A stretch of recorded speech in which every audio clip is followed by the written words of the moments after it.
This is the Transformers Studio Series from the movie Rise of the Beasts. We have Deluxe Class Bumblebee.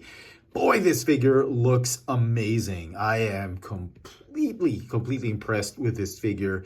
It just caught me off guard. It just really surprised me and blew me away because I was expecting, your typical run-of-the-mill Studio Series Bumblebee with this figure. The figure that had a craptastic plastic quality, horrible engineering and transformation. I figured it was going to be too small yet again and annoying to transform and fiddle with.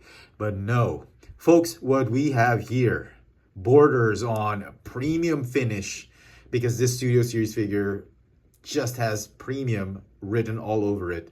And to be quite frank about it, this is how you should do a Studio Series Bumblebee figure.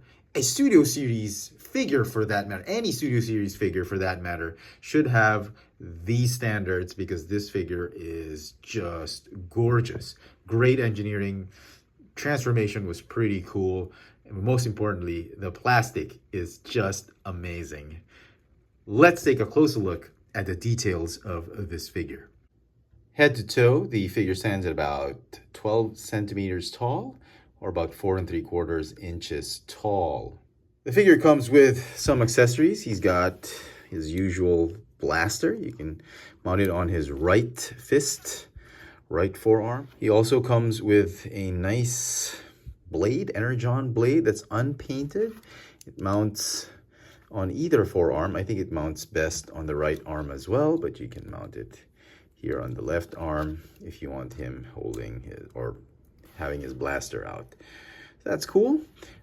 You can store the weapons here on the wings, the blade on the left wing, and on the right wing you can just mount the blaster. Yeah, it'll still stick out, but not too obvious. It's a nice way to tuck those weapons in. The figure sculpt is absolutely gorgeous. I love it.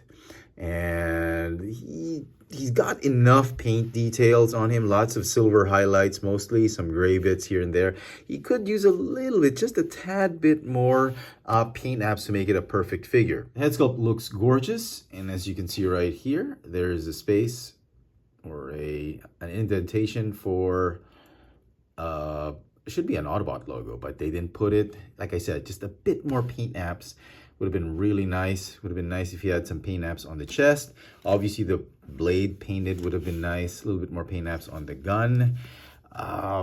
It's a minor complaint that I have with this figure. You could have used a little bit more paint apps. Now, the main issue I think with this figure are still the wheels of the alt mode. They haven't found a way to really hide the wheels. The legs in particular, I don't know why they didn't just fold this in. There was a way to fold it inside. Might have cost them a little bit more money, but you know what? Had they given this a Voyager price point, given it more accessories, more paint, more engineering on these wheels, you know what? I would have probably bought it. The front wheels of the car, they still haven't found a way to hide these.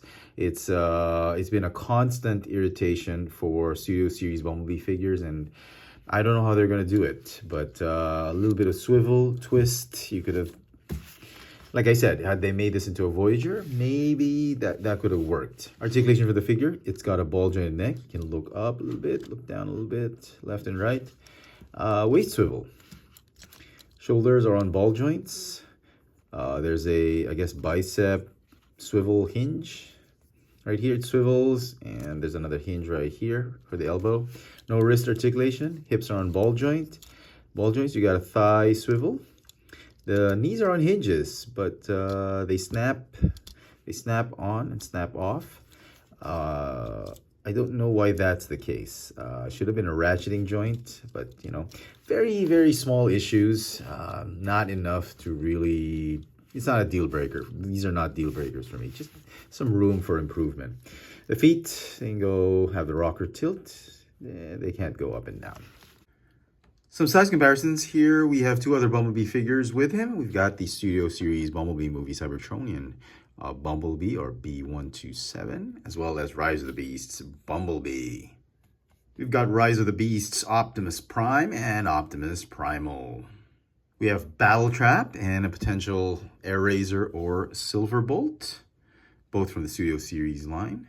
And finally here we have the original Revenge of the Fallen Deluxe Class Bumblebee. Now finally, let's talk about plastic quality. And oh my goodness, I am just so amazed that Hasbro can actually still do this kind of plastic. This is the plastic quality I'm talking about. You can clearly see by how much it shines, that gloss, that the plastic that they used for this figure. You can clearly see how premium it is just by the gloss. Look at that. I mean, somebody had commented in one of my videos that we could never go back to the way things were to this kind of plastic. But you know what? Hasbro actually did so. The plastic quality on this figure is at par and akin to the plastic that they used for these older lines of Transformers.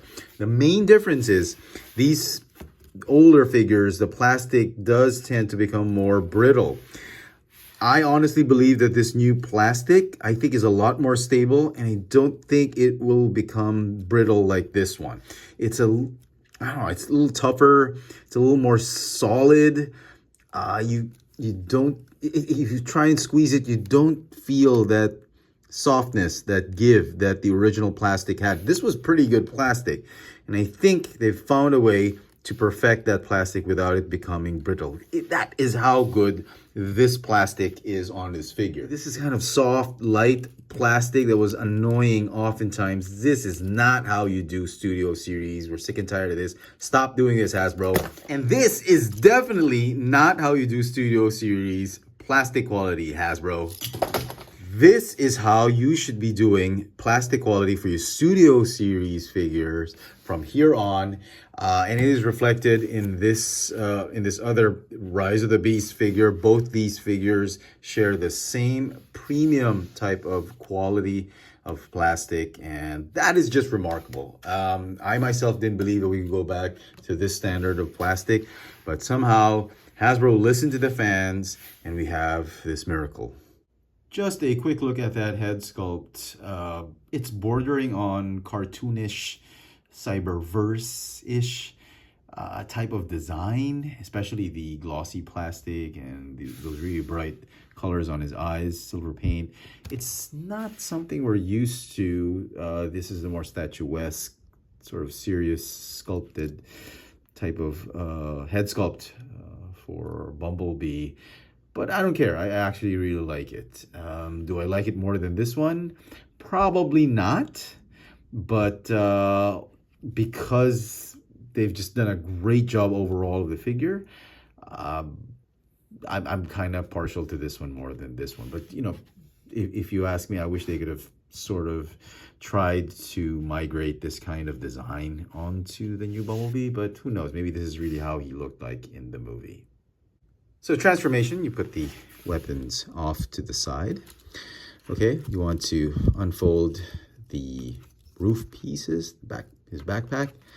It's just going to stay right there. What you want to do is you want to detach the chest from the abdomen. You know, fold it up like this. You know, straighten up those arms. The legs, you want to fold out these pieces right here. The feet, you want to rotate these pieces right here, the heel spurs. You want to rotate them up. You want to slide that hinge and then fold the feet inward and slide that heel there to form the rear bumper. Do the same on the other side. Fold it up like this, slide, and then just tab it in to form the rear bumper. You can already see the car taking shape. Okay, then what you want to do is the arms. The arms are a little tricky. You want to fold them down like this, fold them down like this. Okay, and then these pegs are supposed to tab onto those bits on the waist. But to do that, you'll need to fold these wheels out to give room. It's you know, it's gonna be like a tight squeeze, much like the other Bumblebee figures that we're used to. So I'm gonna tab them onto like that. And then the legs, these are pegs of doom. A pair of them, like this one and this one, two pairs. You want to start on the top and then work your way down to the back. Pretty hard to tab in, and they're equally as difficult to remove.